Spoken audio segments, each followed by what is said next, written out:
one more thing that I noticed in the video, no? Ang sabi ni PRRD, papasukin niyo yung anak ko, abogada siya. At ang sinabi mo, hindi ko siya papapasukin. Why not? Gerald Torre. The order of the day is to load him into a plane. So that's what we endeavored to do, and that's what happened, sir. Ano niya bibisitahin yung tatay niya sa Netherlands? Hindi naman dito tinray eh. Hindi naman dito kinasuhan eh. Sa ibang bansa eh. Oh, bakit hindi niyo man lang binigyan ng kortesiya yung anak na isang abogada na magkukonsulta? Katulad nga na sinabi ko kanina, yung mga nakakulong nga, 24 hours pwede bumisita ang immediate members of the family. Bakit ito hindi pa nakakulong, hindi niyo pinapasok yung anak? Our mission at that time, sir, is to deliver him to the My God. body Kahit who ano issued the warrant, mangyari, sir. Nasa batas yan. Nasa batas yan, General. Immediate members of the family, lawyers, priests, etc., etc. I should know. Nanggaling ako dyan. Yes, sa news footage, naipakita rin na si former president was checked by medical doctors. Kaya lang, ang sabi, hindi naman doktor ni presidente yon. Is it not under the PNP standard operating procedures? Yung arestado, may karapatan humingi ng doktor ng kanilang sariling doktor, yung independent and competent doctor of their own choice, ang sabi sa inyong standard operation procedure noong 2012, di ba itong kinikilala ng kapulisan natin?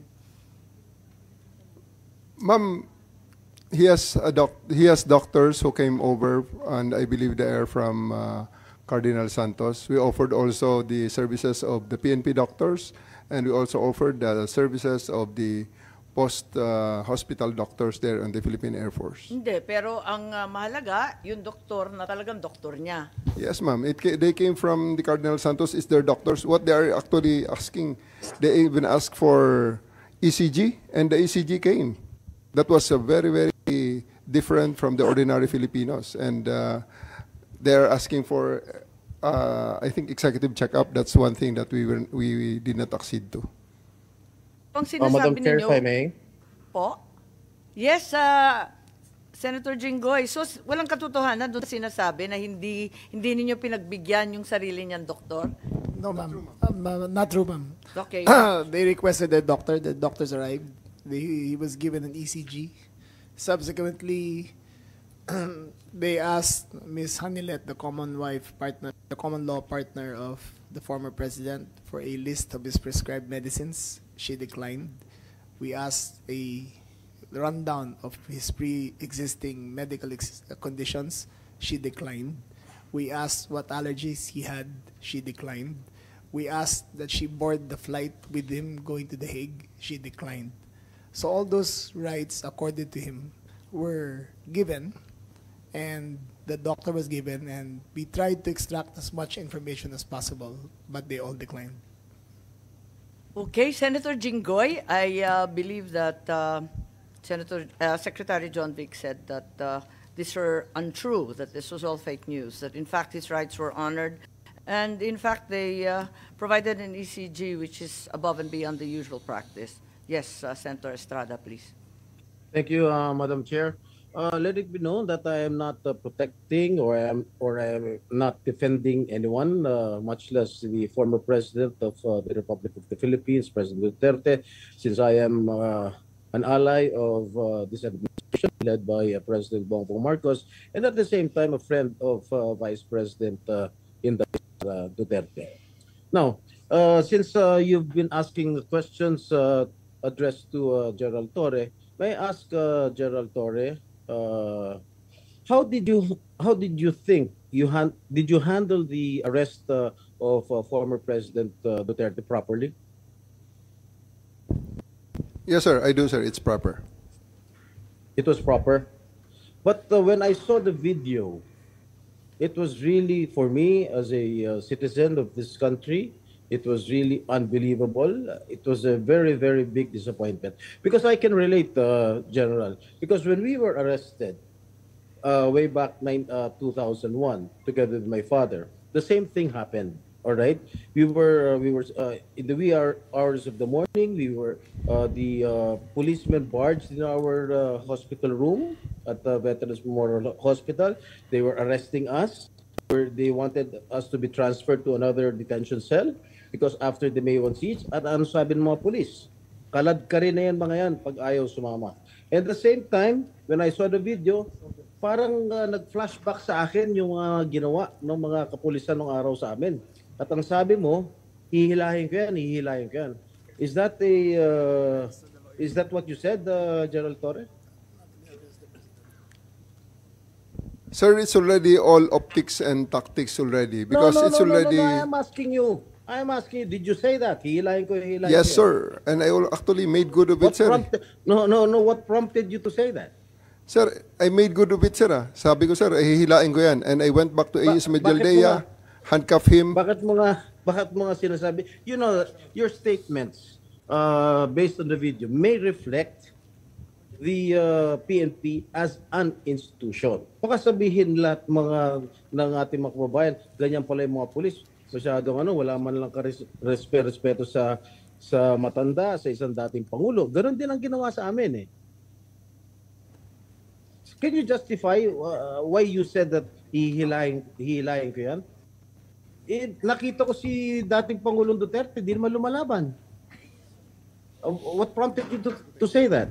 Mr. Senator, respectfully, the threat of hihilahin ko na yan was not towards the president, the former president.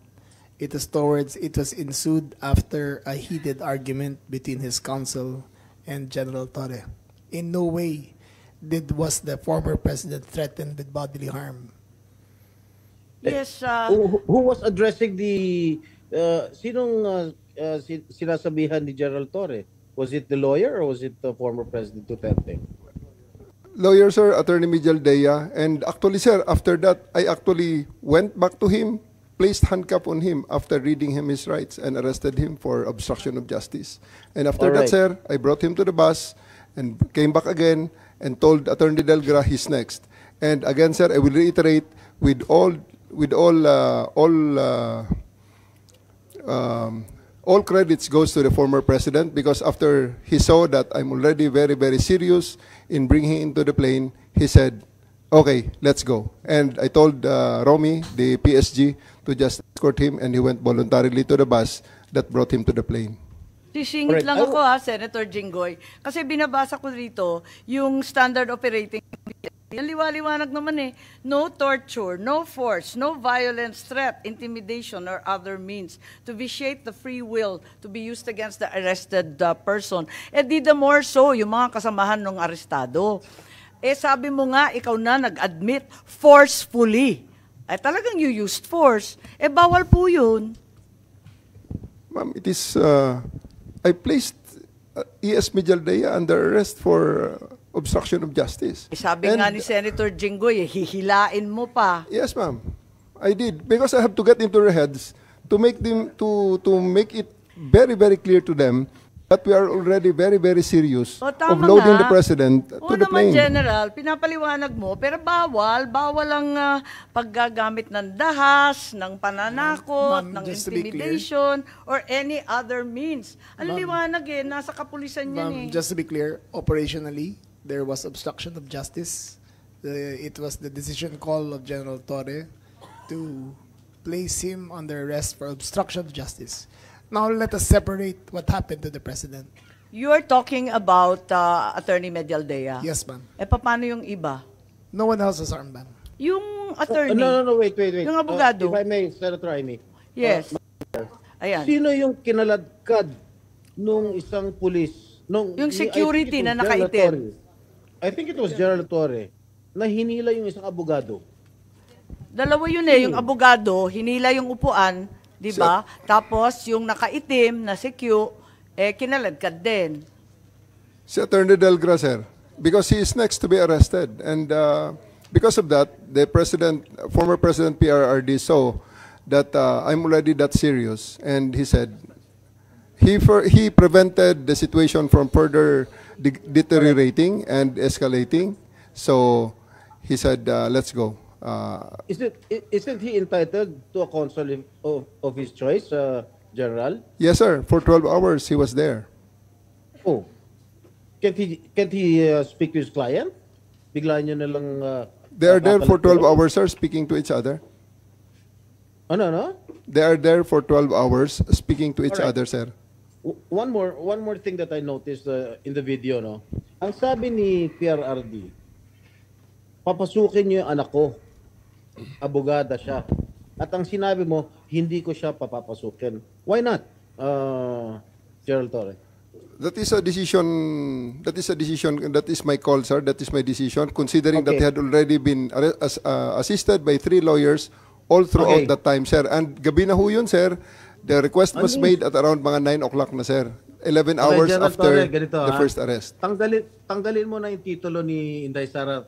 Kalimutan mo na siya na Vice President siya. Pagpalagay natin hindi siya Vice President. She is an immediate member of the family. Nung kami po ay nakakulong, ang immediate members of the family, 24 hours pwede bumisita sa amin, nakakulong kami. Ito hindi pa nakakulong. Anak ito. Bakit hindi nyo pinapasok? Maliban doon, is this not a violation of RA 7438 that requires that you guarantee access to an attorney in addition to the immediate family? The President also said na yung anak niya, yung babae, abogado ko yun, papasukin nyo. Hindi nyo pinapasok. Abogado yun eh. Actually, sir, Exactly. first to answer the question of Senator Estrada, sir. I have told the President that they can visit him at his detention facility because at this time the order of the day is to load him into a plane. So that's what we endeavored to do, and that's what happened, sir. Ano niya bibisitahin yung tatay niya sa Netherlands? Hindi naman dito tinray eh. Hindi naman dito kinasuhan eh. Sa ibang bansa eh. Oh, bakit hindi niyo man lang binigyan ng kortesiya yung anak na isang abogada na magkukonsulta? Katulad nga na sinabi ko kanina, yung mga nakakulong nga, 24 hours pwede bumisita ang immediate members of the family. Bakit ito hindi pa nakakulong, hindi niyo pinapasok yung anak? Our mission at that time, sir, is to deliver him to the My God. body Kahit who ano issued the warrant, mangyari, sir. Nasa batas yan. Nasa batas yan, General. Immediate members of the family, lawyers, priests, etc., etc. I should know. Nanggaling ako dyan. Tapos ito, hindi naman nakakulong. Again, I am not defending President Duterte. I'm just explaining the rights of an accused. Because naging akusado rin ako. And I don't want that to happen to anybody else. Dapat naman nagbigay kayo ng konting kortesiya o respeto man lang sa mga dating presidente dahil naranasan namin yan. Nung kinulong po yung tatay ko, ganun din. Kawalang respeto ang mga pulis sa amin. Porket nawala na ba kami sa kapangyarihan, ganun na lang. Matanong ko naman sa General, wag naman po sana mangyari, God forbid, sa pag sinapit ng ni President, pag sumapit ng ganitong sitwasyon si Presidente Marcos, gagawin mo rin ba yon sa kanya? I hope not. Ang liwanag po ng batas, kung ma-follow up ko lang si Senator Jinggoy, tama po siya. Hindi lang yung immediate family, medical doctor, pare or religious minister, any national non-government organization, ang CHR, international non-government accredited by the Office of the President. Lahat yan may access. Pero pinagbawalan ninyo. On 2 counts, immediate family na, abogado pa niya. Bakit ganun? Ma'am, I think that's sub judice. I think we should be wary of many of the things we were mentioning Bakit here. po naging sub judice yun? Ito kasi, ano ho yan, habeas corpus po ang petition. So everything about the arrest will be asked by the Supreme Court. Kanina pa natin kung pwede ho. pinag-uusapan yung aresto. Pero ano ho I think that we're just passing, parang lumalampas na po tayo sa boundary. Senator Jinggoy po. Ang sinasabi ko lang, the manner on how the former president was arrested, because ayoko naman mangyari sa darating na panahon na magkakaroon na naman tayo ng ganyan. Sana makapagbigay lang ng korting kortesiya man lang, nakausapin yung mga abogado, pero ano, nakausapin yung mga members ng immediate family niya, sana naman binigyan niya ng pagkakataon. Kaso mo, nung nakiusap si dating Pangulong Duterte na papasukin yung kanyang anak na abogada, tanggalin mo na hindi siya, na vice presidente siya. Abogada at anak niya, member na immediate family, sana naman lang binigyan niya ng pagkakataon. Makita niya yung tatay niya bago niyo siya isinakay sa plano. Yun lang naman yung sa akin. Masakit. Ako, isang anak na meron din akong tatay na ginanon ninyo. Masakit para sa akin. Pakipaliwanag din. Maraming salamat, Senator Jinggoy. Marami tayong pinagdaanan, kapatid. Kaya't eto nga, talagang dinudibdib natin Madam Chair. na to.